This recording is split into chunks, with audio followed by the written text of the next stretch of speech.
ipagmalaki natin ang tawag sa atin ng mga Kastila. Tatawagin tayong Indios Bravos. Bonjour, Pepe. Bagay sa yung suot mo. Naranasan niyo na magmahal ng isang tao ng buong puso. Pero sa huli, lolokohin ko rin pala. Hinintay ko siya. Mahal na mahal kita, Lenore. Spend your life with me. Bakit, Lenore? Ba't di mo ako nahintay?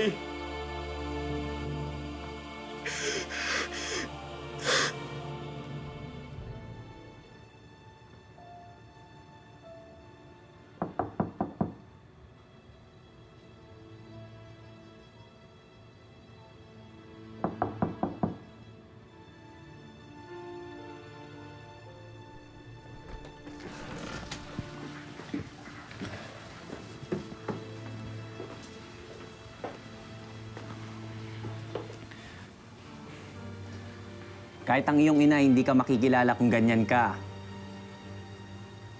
Mariano, tulungan mo ako. Oh, Pepe. Ano? Pepe.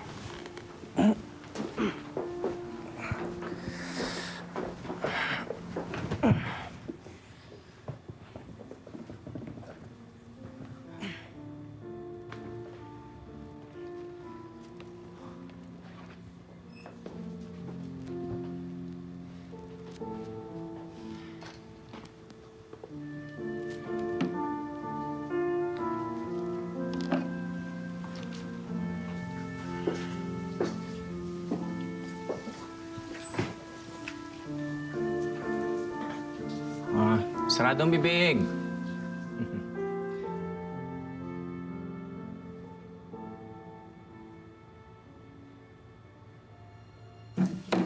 Ayan o.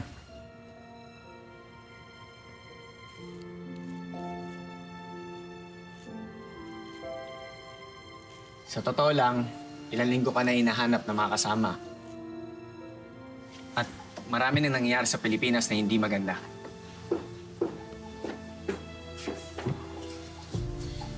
Oh. Sa totoo lang, Pepe, sa'yo kami humuhugot ng lakas. Paano na lang kung bibigay ka?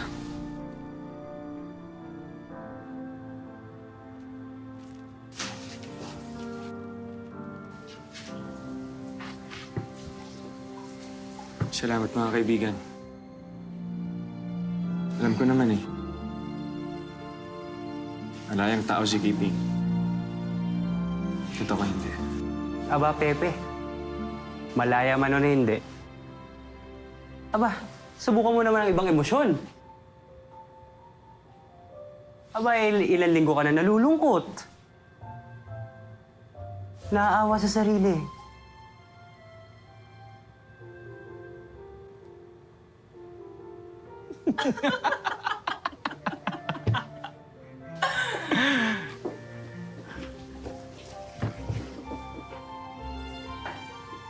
Oh, sino yan kay Gwapo? Sino, Pepe? Puro kayo kalokohan. Salamat sa inyo.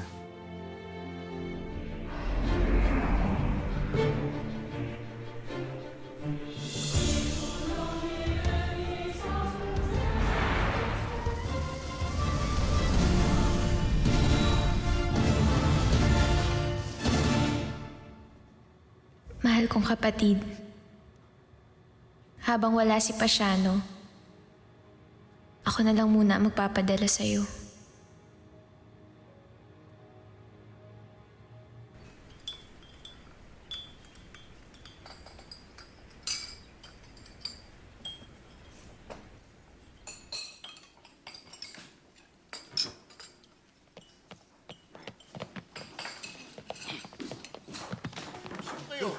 Anong ginagawa niyo? Ba't kami inuuli? Dinadakip kayo sa salang pagiging pulubistero! Iwan niyo anak ko! Iwan niyo anak ko! Uli ang anak ko! Parang awan niyo na! Huwag niyo uli ang anak ko! Pasiano! Pasiano, anak! Pasiano! Hawakan mo yan! Hawakan mo! Hawakan yan! Awan niyo na! Huwag niyo uli ang anak ko! Huwag niyo uli ang anak ko! Paano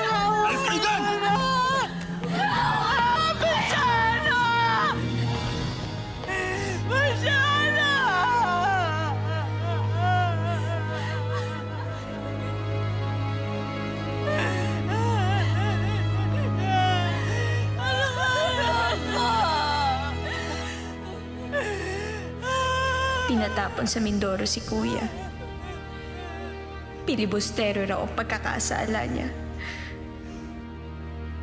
Di namin alam kung kailan siya makakabalik.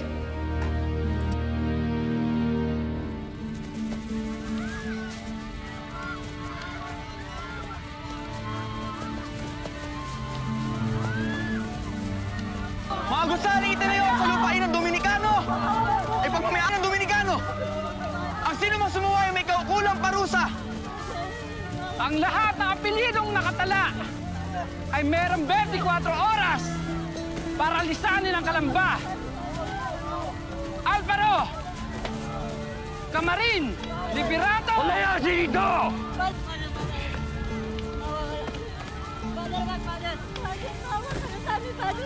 Sunugin ang lahat ng bahay ng mga pilibustero! Wala kayong ititirang bakas na anumang bagay dyan sa mga pilibusterong yan! Sunugin lahat!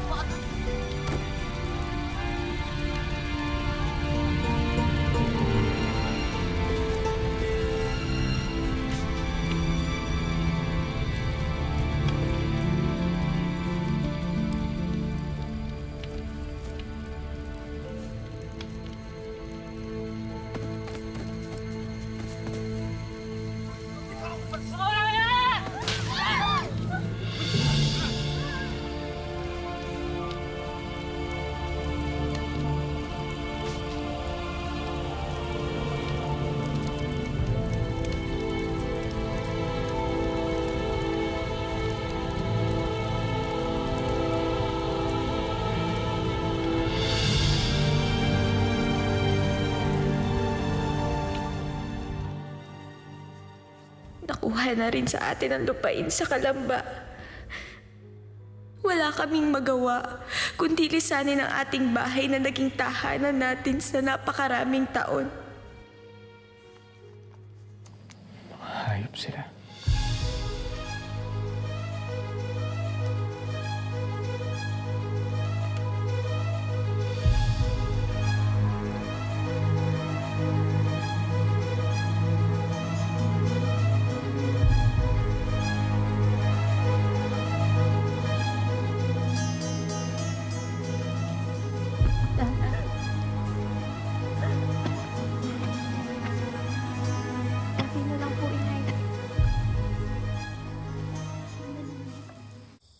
Mama, sa akin na ang tubuhan.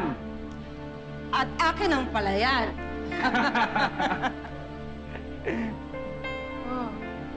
Mama, tayo'y magsayaw.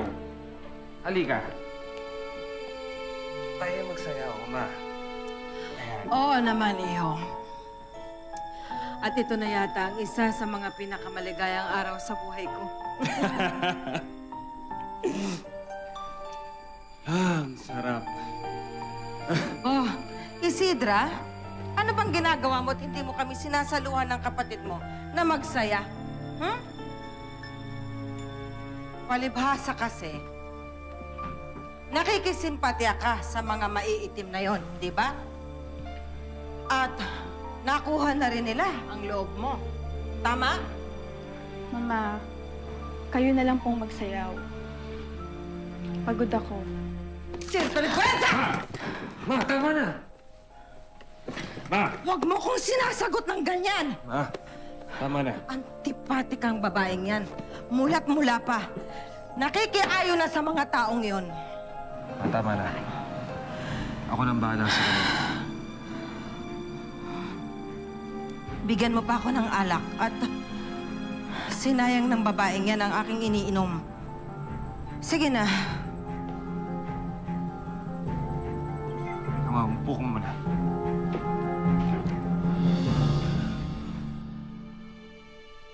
Hindi nagpapahinga si Padre Amado. Sinimula na nilaki na Kuya Pasiano at mga bayaw natin. Pati na rin ang mga magsasaka na damay. Ang tubuhan ng palayan, kinamkam na nila.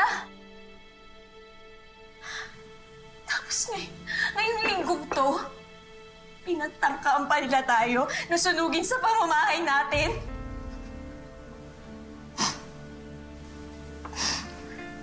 May katapusan rin ng mga iyan. Magdurusa rin sila at masahol pa ang sasapitin nila.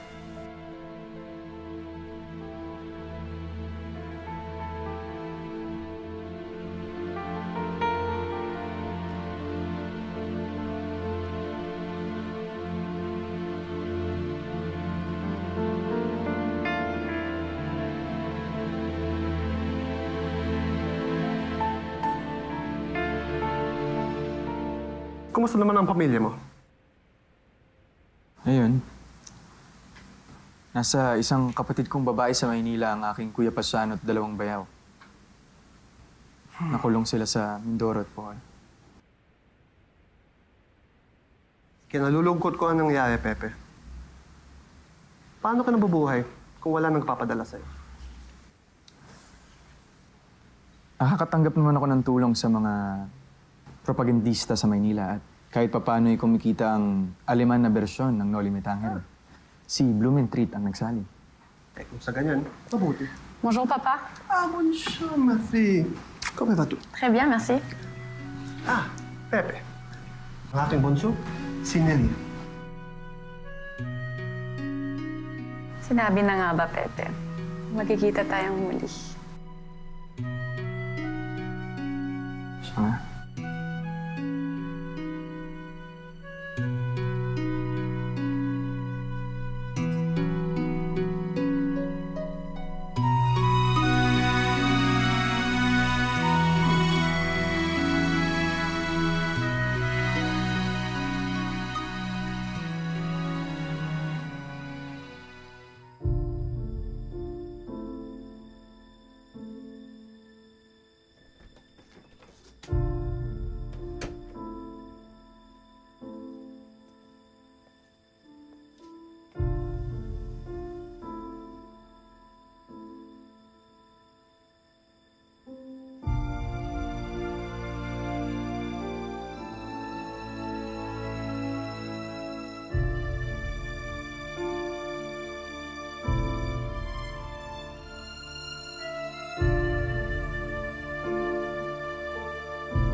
At ang bali-balita, sa Santa Cruz sa Maynila, nakatira ang mga merkado. Doon sa anak nilang babae na nag-asawa na din. Aray! Konda! Lumayas ka dito! Umalis ka na. Ngayon din. Hala, Mario Jose pasok sa loob. Sinaktan ng aking pa.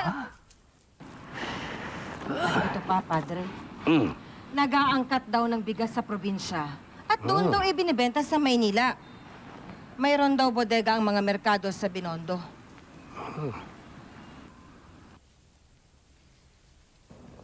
Kaya pala. Kaya pala ang mga merkadong yan ay maraming pera.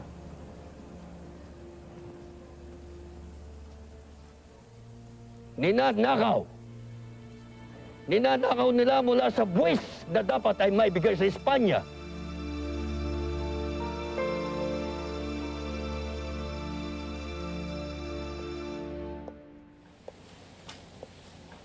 Kumain ka na. Sinabi ni Papa na dalhan na lang kita at huwag nang gambalain na bumaba pa. Habang nandito ka, alalahanin ko ang oras ng iyong pagkain. Dahil kapag hindi ka kumain, susukluban ka ng malaking kawa. Para ka pala ng aking tia Lina, na aking tagapag-alaga nung ako'y bata. Para kung tiyayin, Hindi, ang ibig kong sabihin ay para kang isang purong Pilipina. Tinolang manok. Mga kwento ng sabi-sabi at masikaso.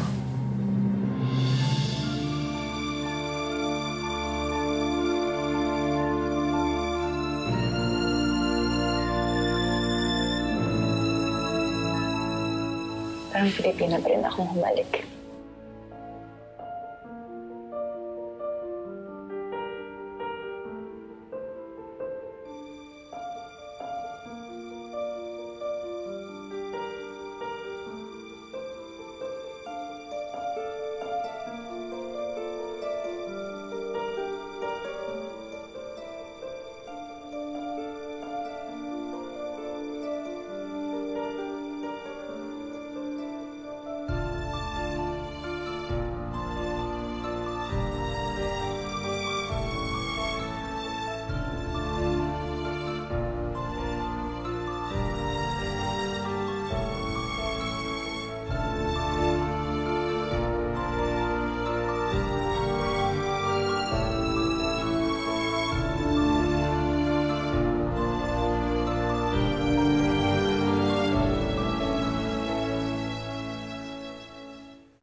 Nabanggit sa akin ni Don Boosted na doon ka nakatira sa kanila. Oo, habang tinatapos ko ang El Filibusterismo. Palitan mo kaya ang pamagat niyan. Gawin mong Nelly Metangere. Tama na, Antonio. Lasing ka na. Huwag mo na idamay si Nelly pa rito. Asus! Nagtatanggol pa ba yun? Mahal mo na siya, ano? Ano?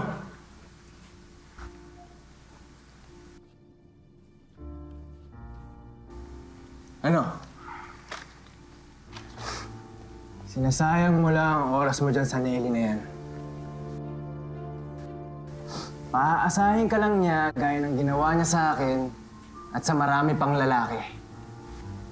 Kung sino-sino nang dumaan dyan sa babae niyan eh.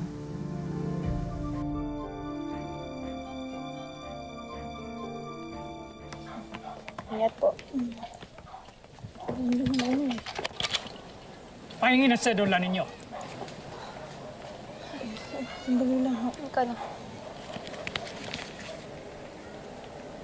Ay, ito nga. Bagal. Iyan ho yung akin. Ito po. Ito na yung sa aming inay.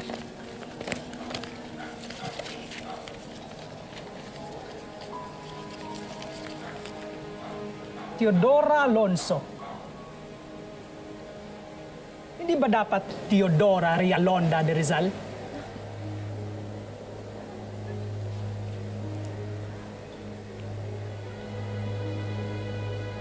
Ano?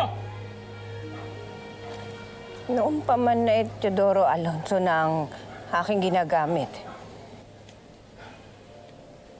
Ang Bihira naman. Pati ba naman pangalan ko ay pinakikialaman? Bakit ka gumagamit ng alias? Marahil may ginagawa kang pagtataksil. Sumama kayo sa amin! Paawa po kayo sa inay namin! Bulag po siya! Wala po siyang ginagawang masama! Mayroon tayong hukuman. Doon na kayo magpaliwanag! Sandali lang! Naman! Bilisan niyo!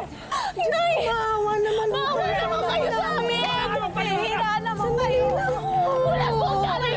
Pinapakialaman din. Bulag. Walang kwenta yung babaeng kinahuhumalingan mo, Pepe. Ang pagpapalit niya ng lalaki, sindalas ng pagpapalit niya ng karsunsilyo. Bastos ka! Hoy! Antonio! Ano? Kuya Antonio. Ang babae, minamahal at ginagalang. Isipin mo na ang binabastos ng ganyan ng nanay mo at mga kapatid mong babae. At isa pa, wag na wag mong binabastos si Nelly sa harapan ko. Mabuti siyang tao, kundi ako ang makakaharap mo! Tapang mo ah. Ano gusto mo gawin? Ano? Gusto mo ako sabakin? Ano? Kuya Antonio.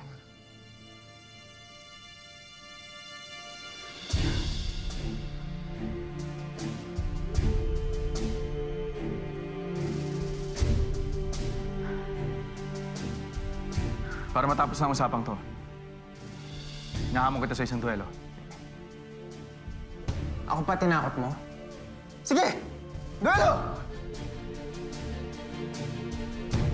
Hindi ako nakikipagduelo sa lasing. Kaya magkita tayo bukas. Bukas! Hindi ako nakikipagduelo. Ngayon na!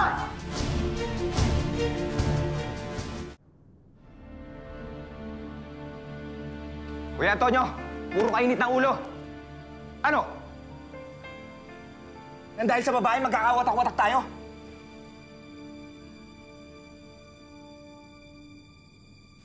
Saka kuya, maawa ka nga sa sarili mo. Kuya, sa estado mong yan, isang saksak lang sa'yo ni Pepe na espada, yari ka na. Ano? Revolver na lang? Eh, magaling din sa pagbaril to si Pepe. Kuya, tama na.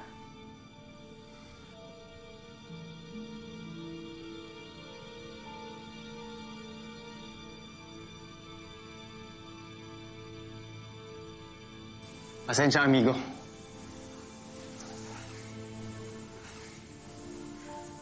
Pasensya ka na rin.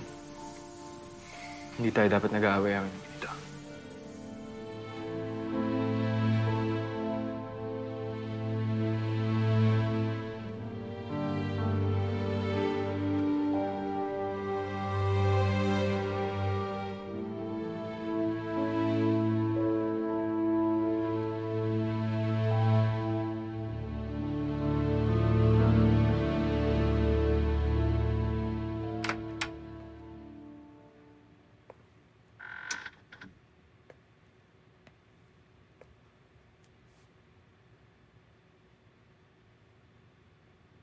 Si Simon, kinano niya pala talaga na maggalit ang mga tao.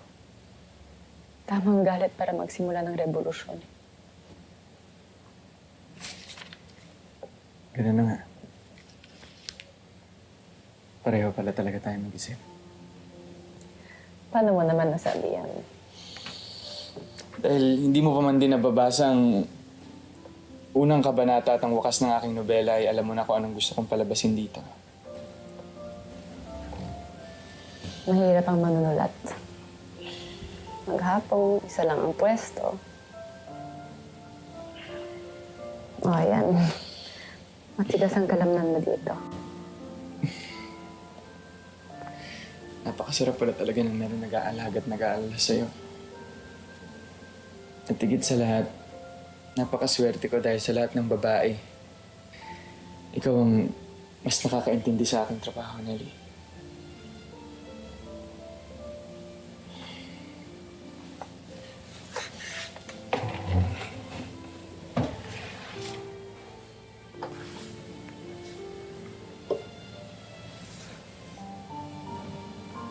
Mahal na kita, Nelly. Pakasal na tayo. Oo, Pepe. Mapayag na ako.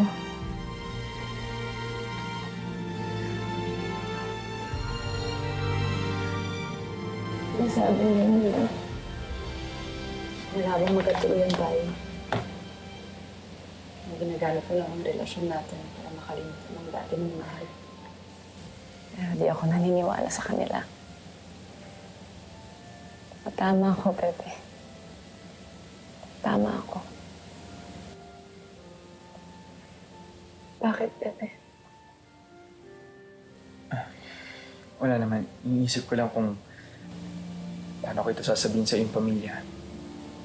Gusto kong makasal tayo sa lalong madaling panahon. Ako nang bahala sa kanila. Ikaw, alam na ba ng mga magulang mo? Biglaan lang tong desisyon ko na ito. At tayo palang dalawang nakakaalam. Pero susulatan ko sila sa Pilipinas. At sigurado ako matutuwa ang aking ina.